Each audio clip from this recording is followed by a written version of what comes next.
What I'm about to say might be a little controversial, but here it goes.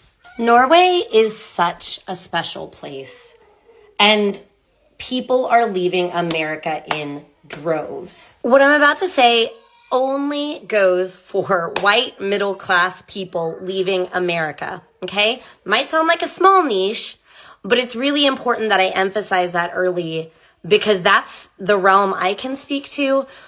And it's also the realm that I see as being the most potentially problematic. I watched a video recently, and I did a duet with it, of somebody saying that the new American dream is to leave. Until she started saying, let's become digital nomads.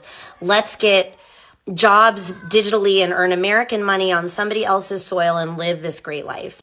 This is a huge problem for me.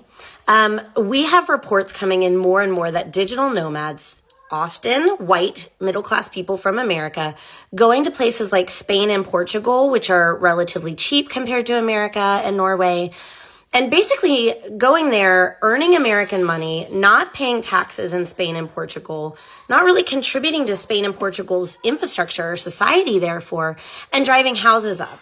It's the same thing in a way as the Airbnb effect. People that are not actually members of this community coming in and sucking up the resources of that community. Now, Norway doesn't allow this, and I am glad, because we can see already the problems that come up with people being complete digital nomads from America into these other countries.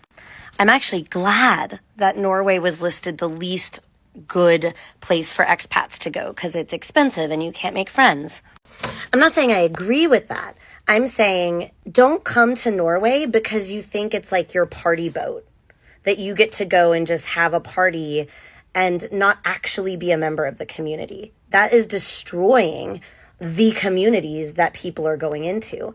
Because when you see another culture as a resource for you to excavate like a mine, you're just engaging in what neo-colonialism. This is no different than what people did 150 years ago when they went in and just took resources out and left.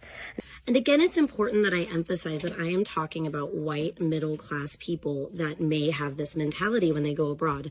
Yes, to some extent, I'm one of these people, although I got a job here and I pay taxes here.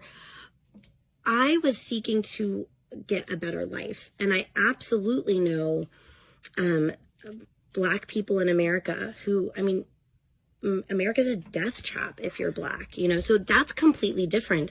And refugees, asylum seekers, immigrants from the global South, like that is a form of seeking safety. That is not what I'm talking about here.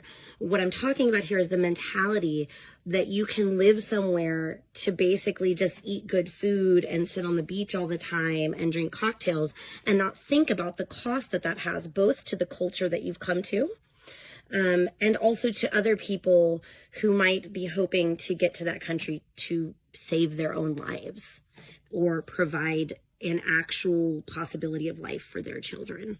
And I try to think every day that for every person like me, there possibly is less room for refugees or asylum seekers that need this space and these resources way more than I do or ever will. And that's something I think we all need to bear in mind. Particularly if we are expats from another culture, then I think we need to spend a lot of time actually thinking through what the impact of our being here has been, both for the people of this, wherever we've gone, and the people who maybe they didn't get their visas approved to come here. And so like, in my case, I try to spend a lot of my time thinking about how to exist respectfully and ethically in this society, a lot more than I probably did in my own nation, because I didn't have a choice to be there, but I made a choice to come here. And that has impacts. Everything has impacts. And I think particularly the most privileged of us who immigrate to Norway or to whatever country in Europe need to be thinking about this daily.